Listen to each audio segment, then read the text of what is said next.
Wearing shoes in the house.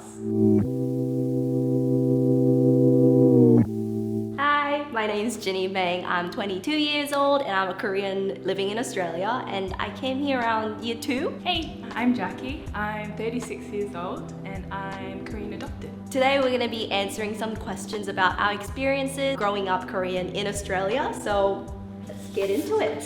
What was one Australian thing you never understood as a Korean? For me, it's a bit different because I just grew up in basically an Australian household, so I had no cultural reference or anything. Not until later on. Not until after going to university did I start getting to understand a bit about Korean culture. So wearing shoes in the house was like totally 100% normal. No. Next one. So growing up, were your friends mixed culture or monocultural? I went to a really westernized school, so I think we had only a handful of Asian people in my grade, and they were all just Australian. Yeah, so same for me. Really? Yeah. Same for me. There was not many Asian people. I had no Korean girls in my year. I had one other adopted Korean girl, and that was it. That was like literally it, but everyone else was Caucasian. I had to be okay with re-identifying myself, being like, I'm a Korean living in Australia, not just Korean, because my experiences don't line up with Australian friends and Korean friends living in Korea. I had to navigate through that a bit. I think I kind of saw myself as Caucasian.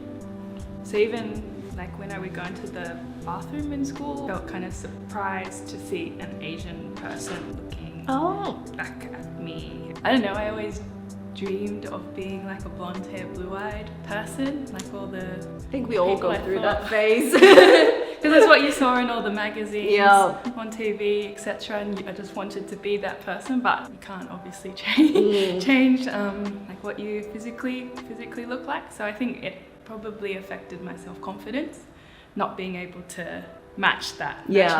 Yeah. I think we're also very structured differently. All my friends were much taller than me and really skinny, model body, but like as a Korean, I'm a bit stubbier, so definitely some challenges. I was like always the shortest one. Yeah. I just stayed the same height. Now I look back into it though, it's good that I had that experience of not fitting into the Western beauty standard, because now I understand the spectrum is very large. There's more than just being tan and tall and yeah. How did your cultural background affect your dating life? My idea of somebody physically attractive was also like a surfer guy. I think because I grew up around Hurstville, Cronulla, like Southway. So in my head during high school and that, a surfer, blonde hair, does surfing was my kind of like ideal type. So I wasn't really open to non-white. I wasn't super interested, I suppose. With being attracted to a Caucasian guy, I think I took on their like macho stereotype as well. So if I wanted to go out on like dates with someone, I'd be like, oh yeah, let's go drink beer and like do the things that the boys do, I suppose. Yeah.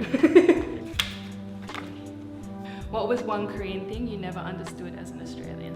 How easily Korean elders compliment on your weight and what you're wearing and how you look. I feel like it's really easy for Korean elders to go like, oh, you gained weight.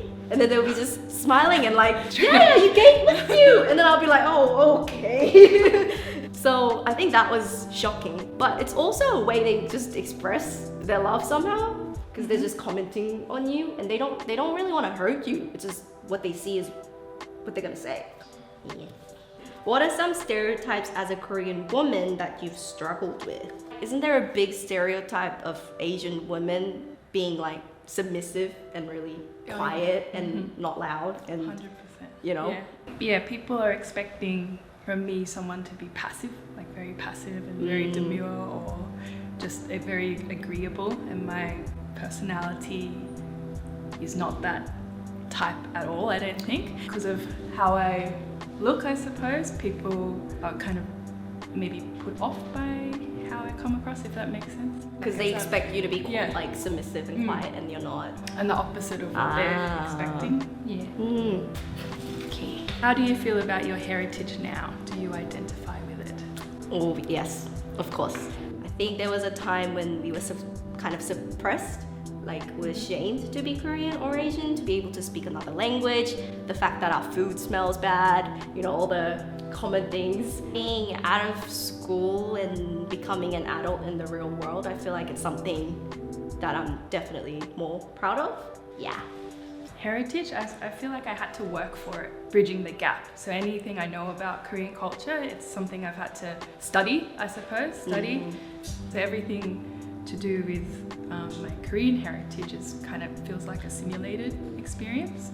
Yeah, I'm proud to say I'm Korean. I would say I'm Korean adopted. Thanks Kozziecom for having us. It's fun. Okay. Thanks. Bye.